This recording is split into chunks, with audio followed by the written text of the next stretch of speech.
નમસ્કાર મિત્રો, મારી આ ચેનલમાં તમારું સ્વાગત છે। હાલ અમદાવાદમાંથી એક દુઃખદ સમાચાર સામે આવી રહ્યા છે। અમદાવાદના ચાંદખેડામાં કારની ટક્કરથી બાળકનું મોત થયું હોવાની વાત સામે આવી છે, જેમાં પોલીસ લખેલી કાર અકસ્માત સર્જાતા વિવાદ વધ્યો હતો।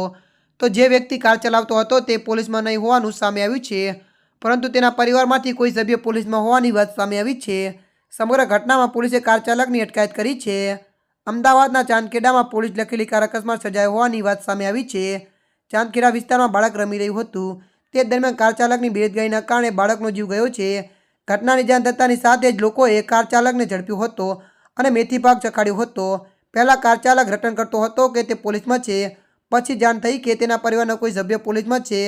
કાર ચાલકે ચાંદખેડાના સ્નેહ પ્લાઝા પાસે પણ રિક્ષાને ટક્કર મારી હતી। ત્યારે મિત્રો, મળતી માહિતી અનુસાર વધુ આપને જણાવી દઈએ કે ચાંદખેડામાં કારની ટક્કરથી બાળકનું મોત થતાં પરિવારમાં આક્રોશ છવાયો છે। પોલીસે મુદ્દેનો કબજો મેળવીને મુદ્દેને પીએમ માટે મોકલી આપ્યો છે અને પીએમ થયા બાદ બાળકના મુદ્દેને પરિવારને સોંપવામાં આવશે। ત્યારે જોવાનું એ રહ્યું છે કે પોલીસ કાર ચાલક સામે શું ગુનો નોંધે છે। પોલીસના ઉચ્ચ અધિકારીઓ પણ ઘટના સ્થળે પહોંચ્યા છે। ત્યારે મિત્રો, હાલ માટે આટલું। મળીશું નવી અપડેટ સાથે। જો તમને અમારો વિડીયો પસંદ આવે, લાઇક, શેર અને સબસ્ક્રાઈબ કરી નાખજો। ધન્યવાદ।